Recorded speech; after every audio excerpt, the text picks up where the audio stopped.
Never miss the opportunity. Well, you know the phrase I'm talking about. Never, I'll think of it while we're talking.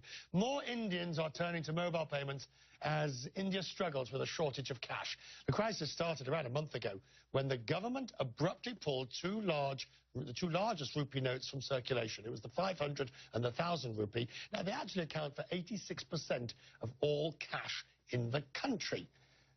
Harold Montgomery is the chief executive of Money on Mobile, one of India's biggest mobile payment companies. Good to see you, sir. Thank you, Richard. It's great to be here. How much of a disaster was this policy, not in its intent, but in its execution? This is a very difficult moment for India. People throughout the country are struggling with substituting their old cash for new cash. Let me give you a sense of the scale of the problem.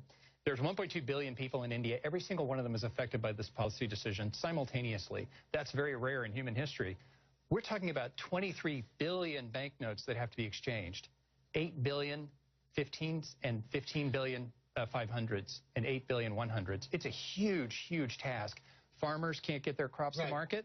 There could be food shortages later. So commerce has really come to a halt in many cases. So are you accepting those notes for people to charge their mobile money on mobile accounts? Only banks are allowed to accept old currency for new currency. So our audience is at the lower end of the pyramid. They're mostly dealing in hundreds and fifties anyway. So this problem isn't as exaggerated where my company operates. We're dealing with the unbanked.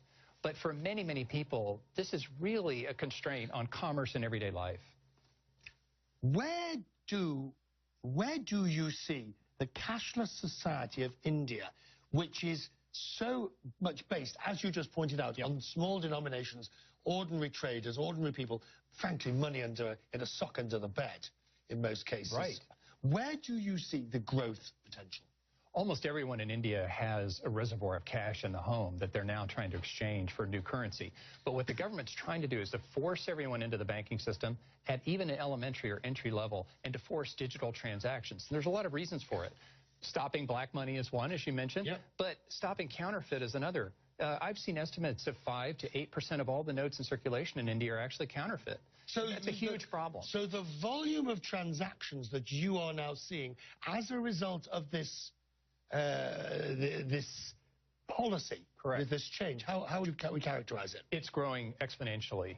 We're seeing transactions across the board at all digital payments companies moving forward. I was in India for the policy change. The next day, you couldn't buy a cup of coffee with cash if it was a 500 or 1,000. You had to use a digital payment method. People who didn't have them yesterday are getting them today. Smartphone sales are growing because they enable digital payments more easily. So when I say others' misfortune is your good fortune, I mean, I'm not being nasty. It's an extraordinary stochastic market opportunity for my company and others similarly situated. I admire your honesty, sir. Thank you. Thank you very much indeed. Richard, thanks for having me. Now, smartphone apps.